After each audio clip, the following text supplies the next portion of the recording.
বিদ্যালয়ৰ মধ্যাহ্ন ভোজনৰ ধন আত্মসাৎ আৰু প্ৰমাণ পত্ৰ জালিয়াতিৰ অভিযোগত আৰক্ষীৰ হাতত আটক হৈছে এজন দুৰ্নীতিপৰায়ণ প্ৰধান শিক্ষক।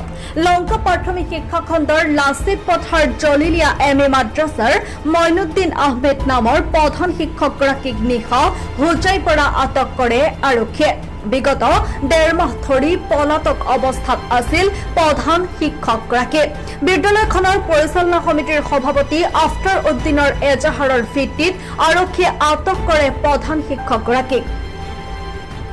2017 চনৰ পৰা বিদ্যালয়ৰ প্ৰধান শিক্ষকৰ দায়িত্বত থকা মইনুদ্দিন আহমেদে সভাপতিৰ চহী চেকত জালিয়াতি কৰি বহুবাৰ অধিক ধন অন্তৰ্ভুক্ত কৰি আত্মসাৎ কৰি আহিছিল। একেদৰে বিদ্যালয়খনত অধ্যয়নত নকৰা ছাত্ৰ ছাত্ৰীক অবৈধভাৱে শৈক্ষিক প্ৰমাণ পত্ৰ দিয়াৰ বেহাত লিপ্ত হৈছিল। এই সময়ত জালিয়াতি পোহৰলৈ অহাৰ পাছতেই সভাপতি আফতাৰ উদ্দিনে লংকা প্ৰাথমিক শিক্ষা খণ্ডৰ বিষয়াগৰাকীৰ লগতে জিলা শিক্ষা বিষয়াক অৱগত কৰিছিল যদিও কোনো ধৰণৰ ব্যৱস্থা গ্ৰহণ কৰা নাছিল সংশ্লিষ্ট বিষয়াসকলে। অৱশেষত সভাপতি আফতাৰ উদ্দিনে সমগ্ৰ বিষয়টো হোজাই আৰক্ষী অধীক্ষকক লিখিত অভিযোগ দাখিল কৰাৰ লগতে উদালি আৰক্ষী পহৰা চকীত দিছিল এখন এজাহাৰ। এজাহাৰ দাখিলৰ পাছতে পলাতক হৈ আছে এইজন দুৰ্নীতিপৰায়ণ প্ৰধান শিক্ষক। হোজাইৰ পৰা আটক কৰে আৰক্ষীয়ে। আপোনালোকে চাই আছে হেপলেন্স ডিজিটেল। আমাৰ স্কুলৰ যিজন হেডমাষ্টাৰ মইনুদ্দিন আহমেদ যোৱা 17 চনৰ পৰা তেওঁ হেডমাষ্টাৰ হৈ আছে আৰু 18 চনৰ লাষ্টৰ পৰা মই প্ৰেছিডেণ্ট হৈছোঁ। মই প্ৰেছিডেণ্ট হোৱাৰ পিছৰ পৰা যিখিনি দুৰ্নীতি হেডমাষ্টাৰে কৰি আছে তাৰ বিৰুদ্ধে মই বাৰম্বাৰ বিভাগীয়ভাৱে কমপ্লেইন কৰাৰ পিছতো কোনো ধৰণৰ বিভাগৰ পৰা সঁহাৰি পোৱা নাই, যাৰ পৰিপ্ৰেক্ষিতত যোৱা 21 আগষ্টত আমি এখন FIR আমাৰ হোজাই SP মহোদয়ৰ তাত দাখিল কৰিছিলোঁ আৰু সেই মৰ্মে আজি তেওঁক হোজাইৰ পৰা আমাৰ হোজাই আৰক্ষী প্ৰশাসনে তেওঁক এৰেষ্ট কৰিছে। আমি হোজাই আৰক্ষী প্ৰশাসনক ধন্যবাদ জনাইছোঁ, কিন্তু বিভাগীয় ফালৰ পৰা আমি কোনো ধৰণৰ সঁহাৰি পোৱা নাই। অথচ বিয়চাৰক আমি বাৰম্বাৰ বস্তুবিলাক আমি কৈছোঁ জনাইছোঁ, কিন্তু আজি 1.5 মাহৰ পৰা মাষ্টৰজন পলাই থকাৰ বাवजूद বিয়চাৰে তেওঁৰ পৰা চাবি নি গডাউনৰ খুলিব পাৰে।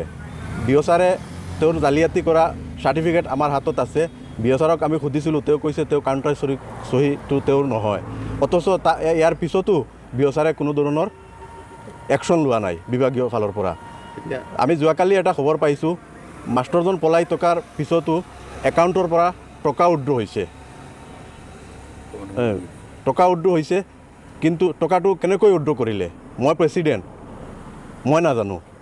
এইখিনি দুৰ্নীতি আমাৰ স্কুলখনৰ মইনুদ্দিন আহমেদে ইমান দিন চলাই গৈছে আৰু মোৰ এটা সন্দেহ বিয়চাৰে এইবিলাক বস্তু তেওঁৰ পৰা যে পায়, নিশ্চয় বিয়চাৰৰ হেডমাষ্টাৰজনৰ এই দুৰ্নীতি কৰাপশ্যন কৰা হেডমাষ্টাৰজনৰ লগত সদায় যোগাযোগ আছে। মই এইখিনিয়ে ক'লোঁ। আৰু আপোনালোক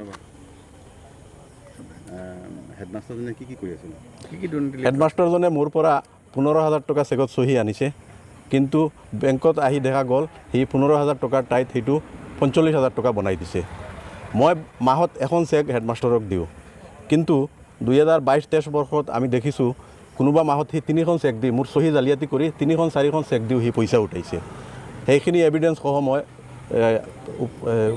ইজাৰ দাখিল কৰিছিলোঁ আৰু সেই মৰ্মে আজি আমাৰ হোজাই পুলিচ আমাৰ তিনালি IC ছাৰক আমি ধন্যবাদ দিওঁ আৰু তেওঁৰ সহযোগিতাত আজি মাষ্টৰজনক এৰেষ্ট কৰা হ'ল। তেওঁ কিবা প্ৰমাণ পত্ৰ জালিয়াতি কৰিছিল নেকি?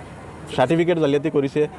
আমাৰ হাতত 2খন চাৰ্টিফিকেট তেওঁৰ দিয়া মজুত আছে। এখন চাৰ্টিফিকেট সেই মোৰাজাৰ আৰু ক'ৰবাত দিছে, এখন তাৰাপুৰ।